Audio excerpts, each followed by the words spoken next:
اثرات پیدا جو جس وجہ سے ہو رہے ہیں، لوگوں کے اس میں معاشی مسائل بھی ہیں، لوگوں کے مذہبی مسائل بھی ہیں، سیاسی مسائل بھی ہیں، اور اسی طرح جغرافی کا مسئلہ بھی ہے کہ لوگ مختلف دنیا کی حصوں میں رہتے ہیں، تو وہاں پر بھی بہت سارے انفلوئنسز ان کی شخصیتوں پر اور ان کی ذاتوں پر ہوتے ہیں، جس وجہ سے یہ بہت سارے مسائل پیدا ہو رہے ہیں۔ تو یہ ایک بہت بڑا فتنہ ہے اور بہت بڑا مسئلہ ہے جو آج کے دور میں پیدا ہو رہا جی آپ نے بڑا جامعہ جواب دیا اس کا، جس میں ساری چیزیں کور ہو گئی ہیں کہ اس کی ریزن کیا ہے کہ لوگ اس چیز پر بلیو کرتے ہیں۔ ہے۔ جی ہمارا دعویٰ یہ ہے کہ ہر انسان مسلمان پیدا ہوتا ہے۔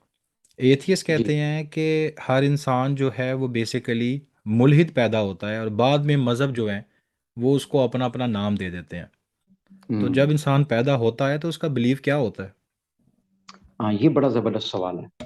دیکھیں، اسلام نے یہ تو کبھی بھی نہیں کہا کہ ہر بندہ جو ہے مسلمان پیدا ہوتا ہے، یہ کبھی نہیں کہا اسلام نے، ٹھیک ہے۔ سب سے پہلے تو یہ جو الزام ہے نا کہ ہم یہ کہتے ہیں کہ ہر بچہ مسلمان پیدا ہوتا ہے، یہ اسلام نے نہیں کہا۔ اسلام نے جو کہا ہے، اسلام نے کہا ہے کل مولود یولد علی فطرہ، کہ ہر پیدا ہونے والا بچہ وہ پیدا ہوتا ہے فطرت پر۔ اب تصور یہ کیجئے کہ فطرت کیا ہے۔ اب ہم یہ دیکھتے ہیں کہ فطرت کیا ہے۔ مثال کے طور پر پانی پینا فطرت ہے، انسان کو جب پیاس لگتی ہے تو پانی پیتا ہے، انسان کو بھوک لگتی ہے تو کھانا کھاتا ہے۔ اب دنیا میں جو بچہ آتا ہے اس کو کوئی سکھاتا نہیں ہے، کوئی ٹیچ نہیں کرتا کہ آپ کو پیاس لگے گی تو آپ نے رونا ہے، آپ کو بھوک لگے گی تو آپ نے ماں سے دودھ مانگنا ہے، یہ کوئی سکھاتا۔ آپ کو کوئی چیز اچھی لگے گی تو آپ نے ہنسنا ہے، کوئی چیز تکلیف دے گی تو آپ نے رونا ہے۔ دس از کالڈ نیچر، یہ فطرت ہے۔ جب آپ کو جب آپ کو پرابلم ہوتی ہے تو آپ واش روم جاتے ہیں، آپ کو نیچر کال کرتی ہے تو واش روم جاتے ہیں، دس از کالڈ فطرت۔ بے عین ہی اسی طرح ہر انسان کی جو انسٹنکٹ ہے اس کے اندر اللہ رب العزت کی اور خدا کی اور گاڈ کی ضرورت موجود ہے۔ یہ بڑی امپورٹنٹ بات ہے۔ ہاں، اب وہ خدا کو کس طریقے سے مانتا ہے جب وہ بڑا ہوگا، he would be grown up، تو وہ خدا کو کس طریقے سے مانتا ہے، اللہ رب العزت کو کس طریقے سے اس میں بلیو کرتا ہے، کیسے وہ ایمان لاتا ہے۔ ہاں، وہ اگر کرسچن کے گھر میں پیدا ہوا ہے تو کرسچینٹی کے طریقے سے مانے گا، وہ جوڈیزم کو مانتا ہے، اس کے گھر میں یہودیت پریکٹس کی جا رہی ہے تو جوڈیزم کے طریقے سے مانے گا۔ کسی ہندو کے گھر میں پیدا ہوا ہے تو پھر وہ اس طریقے سے بھگوان کو مانے گا، کسی بت کے آگے سجدہ ریز ہو جائے گا۔ تو انسٹنکٹ کے اندر، اس کی جبلت کے اندر، اس کی نیچر کے اندر خدا کو ماننا موجود ہے۔ یہ جو خدا کو جو لوگ نہیں مانتے، یہ بھی بڑے جب ہوتے ہیں تب ان کو پڑھایا جاتا ہے کہ یوں خدا کو نہیں ماننا، اس کی ضرورت نہیں ہے۔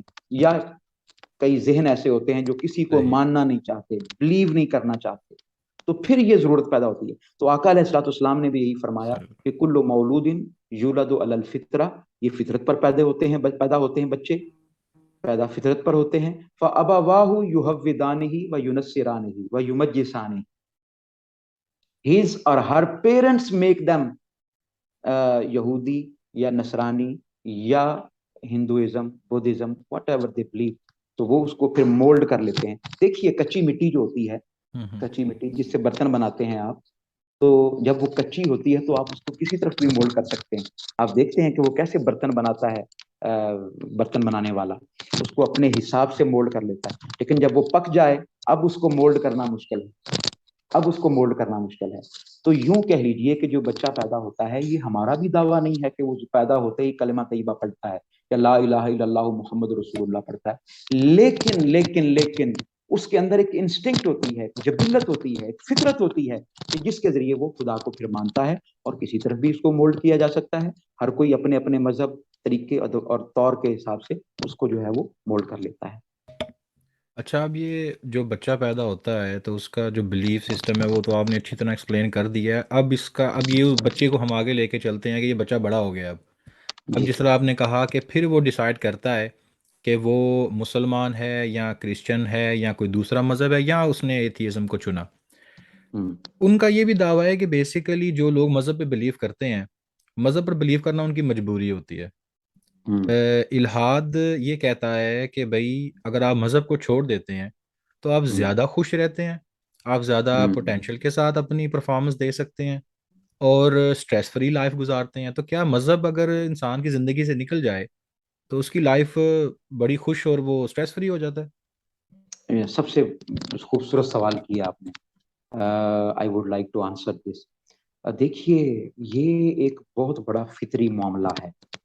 میں نے جو بات آپ کو شروع میں بتائی نا کہ اسلام دین فطرت ہے، اور اگر آپ کسی چیز کو فطرت کے خلاف کرنا شروع کر دیں گے نا، فطرت کے خلاف، مثال کے طور پر میں آپ کو مثال دیتا ہوں، آپ ایگری کریں گے. مثال کے طور پر بھوک لگنا یہ انسان کی فطرت ہے.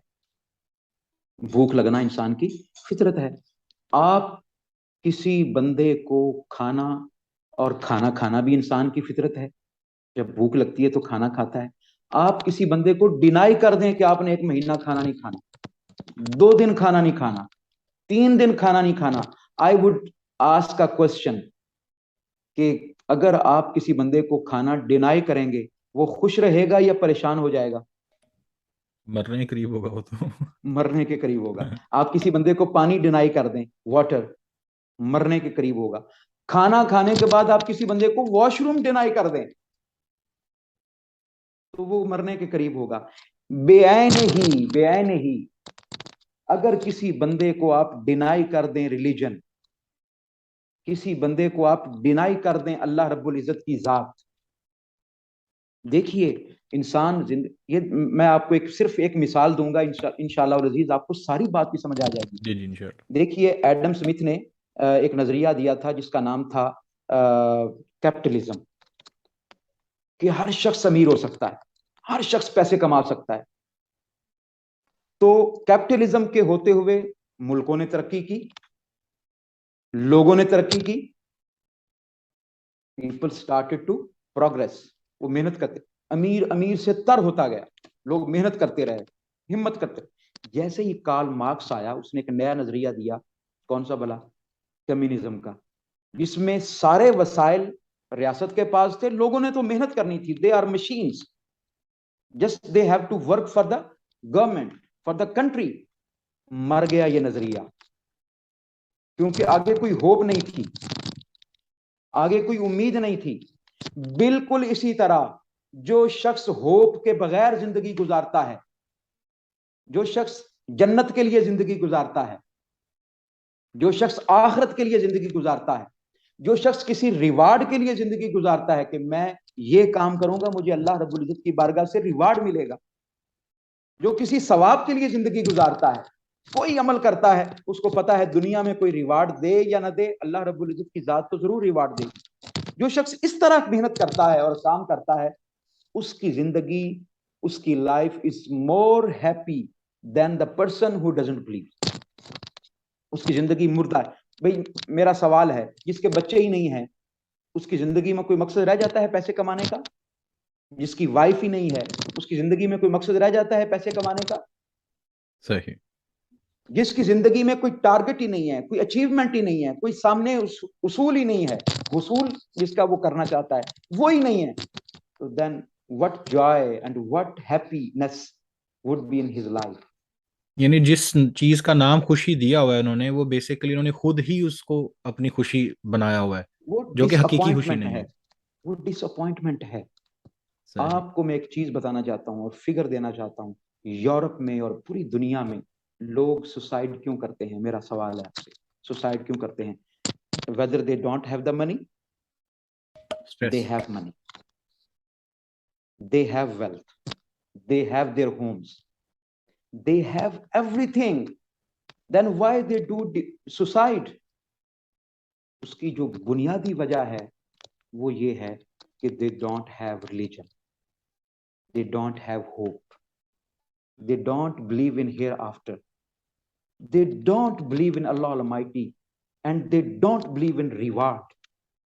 تو زندگی پھر مایوسی، اس میں مایوسی میں چلی جاتی ہے، ڈس اپوائنٹمنٹ میں چلی جاتی ہے، زندگی ختم ہو جاتی ہے، آپ کی زندگی کا کوئی مقصد نہیں رہتا. آپ دیکھیے وہاں پر یورپ میں گے میرجز ہوتی ہیں ایز یو نو، جی تو ناکام کیوں ہوتی ہیں؟ اور ان کا کیونکہ ان کا کوئی آؤٹ پٹ نہیں ہے، وہ جسٹ ایک لمحے کے لیے تو خوشی کا باعث ہے، لیکن in the long run, in the long term اس کا کوئی فائدہ نہیں ہے۔ تو میں نے جو آپ کو مثال دی، چائنا نے اپنایا کمیونزم کو، لیکن پھر ان کو ختم کرنا پڑا۔ آج اگر چائنا ترقی کر رہا ہے تو کیپٹلزم کی وجہ سے۔ آج رشیا، آپ کو پتا ہے رشیا تباہ ہو گیا تھا 90s میں، ٹکڑے ٹکڑے ہو گیا تھا، یہ کس چیز کا شاخسانہ تھا؟ یہ اسی چیز کا، انہوں نے کہا تھا کہ معیشت سب کچھ ہے، پیسہ سب کچھ ہے، خدا کو بھول جاؤ۔ بلکہ لینن نے یہ کہا تھا کہ ہم نے خدا کو رشیا سے نکال دیا ہے، we have ousted the god from the Russia and from the China۔ تو آپ دیکھیں وہ تباہ ہو گئے، برباد ہو گئے، ختم ہو گئے۔ آج ان کو دوبارہ کیپٹلزم کی طرف آنا پڑا، اگرچہ کیپٹلزم بھی ہم اس کو مانتے نہیں ہیں، ہم کہتے ہیں کہ یہ بھی سرمایہ دارانہ نظام ہے، یہ بھی فیوڈلزم ہے، یہ بھی اجارہ داری ہے، لیکن پھر بھی ہم کہیں گے کہ یہ کچھ بہتر ہے اس سے، کمیونزم سے۔ اس کی وجہ یہ ہے، اس کے پیچھے ریزن یہ ہے کہ وہاں کچھ ہوپ ہے اور وہاں ڈس اپوائنٹمنٹ ہے۔